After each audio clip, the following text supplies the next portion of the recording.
11th table multiple trick చెప్తున్నాను. అంటే మనకి కాంపిటేటివ్ ఎగ్జామ్‌లో 11తో మల్టిప్లికేషన్ వచ్చినప్పుడు ఈజీగా మల్టిప్లై చేయడానికి.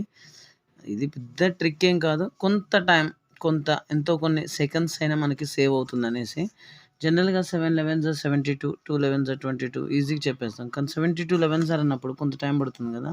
ఇది కూడా ఎలా అంటే ఫస్ట్ నంబర్ ఫస్ట్ రాయాలి. సెకండ్ నంబర్ ఈ రెండిటిని యాడ్ చేసి 7 + 2 9 792 యాక్చువల్‌గా మనకి ట్రిక్ తెలిస్తే ఇలా రాయాల్సిన అవసరం లేదు. డైరెక్ట్ 72 11 సార్ అంటే 7 + 2 9 కాబట్టి 792 లైక్ 36 11 జార్ 3 3 + 6 9 396 లైక్ 25 11 జార్ అడిగారు అనుకోండి. ఒకవేళ 2 5 2 + 5 7 275 అలా చెప్పేయచ్చు. ఫర్ ఎగ్జాంపుల్ 32 11 జార్ అన్నారు అనుకోండి.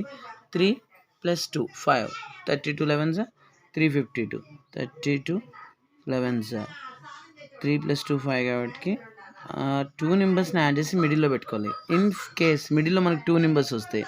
ఫర్ ఎగ్జాంపుల్ 49 11 జార్ అడిగారు అనుకోండి. జనరల్‌గా మీరు ఏం చేస్తారంటే కొద్దిమంది 49 11 జార్ అనగానే 4 + 9 13 కాబట్టి 13 మిడిల్లో పెడతారు. అలా కాదు. 49 11 జార్ అంటే 9 ఈ 4కి ఈ ఫస్ట్ వచ్చిన 1 నెంబర్ యాడ్ చేయాలి. 539 answer. I think everyone understood this process and trick. Thank you. Have a nice day.